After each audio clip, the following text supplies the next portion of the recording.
السلام عليكم، مرحبا بنات، شلونكم؟ شخباركم؟ ان شاء الله ربي كل بخير وصحة وعافية. طبعا صيام مقبول وذنب مغفور وأجر ثابت يا رب. ربي يتقبل الطاعات ان شاء الله. ايش وقت تشوفون هذا الفيديو؟ اقولكم اذا صباح الخير صباح الخير للجميع، واذا مساء الخير مساء الخير للكل. طبعا هنا اليوم كان الجو كلش حلو، حبيت اصور لكم مطر بس بنفس الوقت حلو.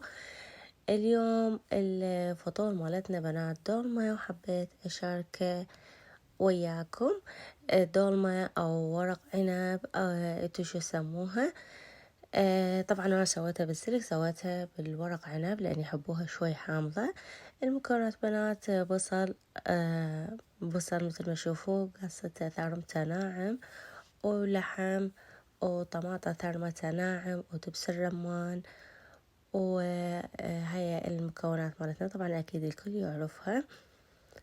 وهذا اللحم وبهارات الدولمة والشبنت. خلولها بنات شبنت، إذا ما عندكم شبنت فريش تقدرون تخلولها شبنت يابس. طبعا المهم تخلولها شبنت كلش طعمها طيب، وما راح يبين طعم الشبنت بيها. يعني اكو خاف ناس ما تحبه، بس يعطيها نكهة كلش طيبة. وزيت حسب الرغبة.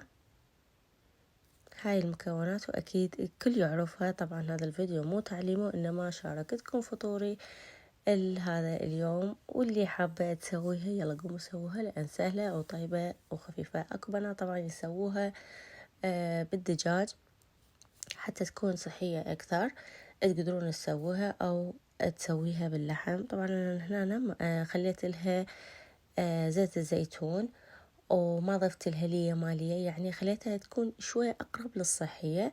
ما ضفت لها هواي دهون، بس الدهن مال اللحم هو الموجود بيها. واللحم مالتي أنا ما أجيبه هواي بشحوم، ما أخلي بيه شحوم.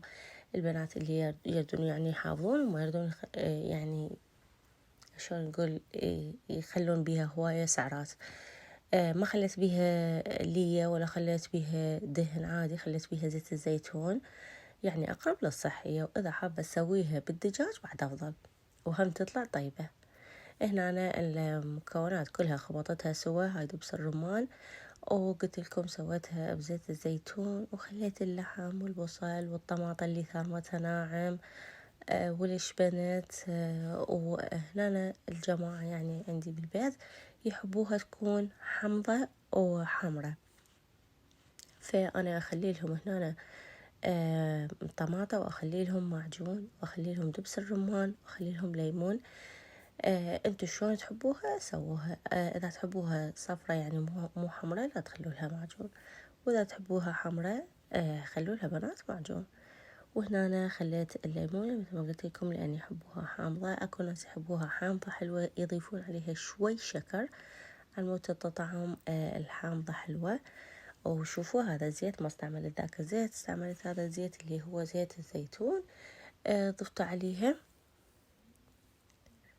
انتو كيفكم وشون حابيها تسووها. تقدرون تضيفون زيت عادي، اكو ناس قلت لكم تضيف اللية الشحم على مود يصير بيه دهون اكثر. انا مكتفية هيك حتى ما تأذي. هاي هنا راح اكمل اضيف المكونات بنات، وبعدين ابدي باللف مالتها. مثل ما قلت لكم هذا الفيديو مو تعليمي ولا شي، وانما حبيت اشارككم فطوري لهذا اليوم. قولوا لي بنات شلون رمضان وياكم، شلون خلصتوا؟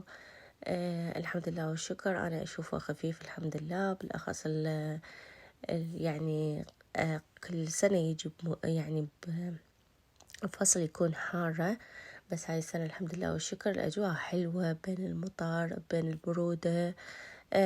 يعني أجواء حلوة كلش حلوة الحمد لله والشكر. ما ظل شي، وربي يتقبل من عندنا ومنكم صالح الأعمال إن شاء الله،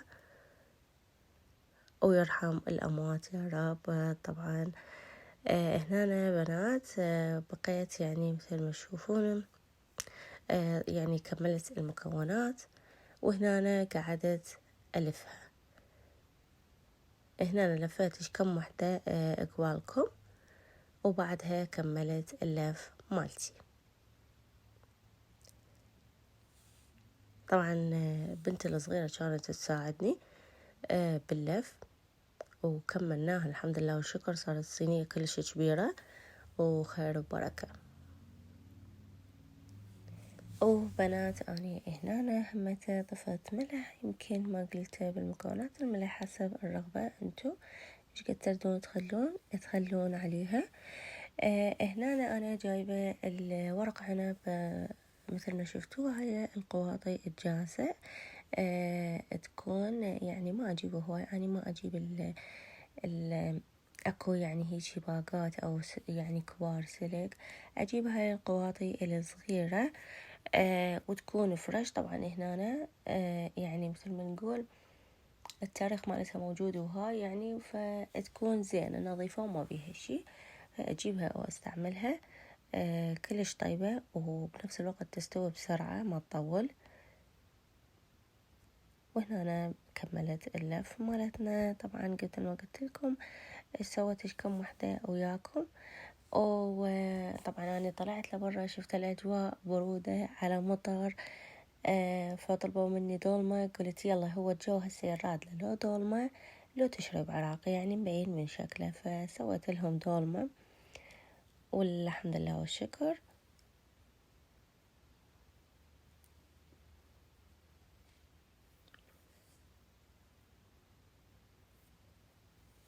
انتوا قولوا لي شكو ماكو وياكم شلونها الأجواء يمكم. طبعا أكيد بالدول العربية أجواء رمضان تكون أحلى، ولمة الأهل والعائلة عكس الدول الأوروبية أو واحد يعني يعني خلينا نقول بالغربة الحالة. بس الحمد لله والشكر احنا جاي نسوي أجواء لنفسنا. جاي نسوي يعني لمات يعني احنا بيننا والحمد لله والشكر. وحاولت طبعا بهاي الفترة هميته جبت عربي. أنا جهالي ما يعرفون عربي قراءة وكتابة، يعرفون طبعا يتكلمون معلمتهم بس ما يعرفون يكتبون ويقرون. فجبت لهم حروف يعني الحروف العربية ويسطروها على شكل سبورة ويقعدون يسطرون حرف حرف. فقلت يعني ورا الفطور من يخلصون اكو فشي يسلون بيه، وشوي شوي جاي اعلمهم. والحمد لله والشكر هميته بديت اعلمهم يحفظون كم آية بالقرآن. كل اسبوع اعلمهم آية واحدة على مود تبقى بذاكرتهم ما ينسوها. وهاي أجواءنا احنا هنا والحمد لله والشكر على كل حال. وربي يحفظ أولادكم. طبعا بناتي هنا شوفوا مثل ما قلت لكم ضفت زيت الزيتون. اكو ناس تضيف قولوا ياي بوتيتا. انا هنا اكتفيت باللحم. شوفوا هذا اللحم اللي عندي. اكو ناس تخلي لحم ستيك اللي هو يصير شرائح وتكون بيها هواي شحم، يعني مثل ما قلت لكم يحبوها تكون دهنية اكثر. انا اختاريت هذا اللحم على مود ما يصير بيها هواي زيت. وهاي الدولمة مالتنا شو سطرتها بهذا الشكل. وبنتي طلبت قالت أريد عليها باقلة، ضفت الباقلة وضفت عليها دبس الرمان.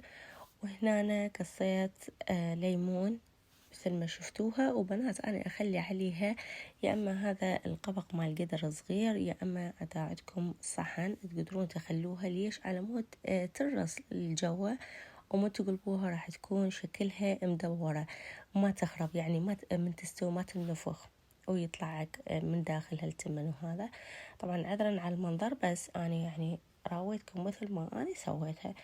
هنا أنا الصلصة مالتي اللي هي مثل ما قلت لكم يحبوها حمرا. سويت دبس الرمان ومعجون وملح وزيت الزيتون وشوي مي، وضفتها على الدولمة. بعد ما خليت الدولمة تستوي يعني تذب المي مالتها كلها وتنشف، يلا أنا ذبيت الصلصة مالتي. هنا أنا شوفوا شكلها يعني تخبل كلش حلوة طلعت وطيبة. وسهمنا وسهمكم العافية يا رب. هنا أنا بنتي إلا أنا قلبتها بس المهم ما قلبتها يعني وقعتها. بس هذا شكلها. وشوفوا اللحم شلون هنا كلش مستوي وطيبة. وشوفوا مثل ما قلت لكم بنات ما مخلية بيها شحوم زايدة ولا ليا ولا شي، وتقدرون تسووها مثل ما أنا سويتها. وهذا فطورنا لليوم، ويا رب صحة وعافية. إن أو إلكم وربي يتقبل الطاعات.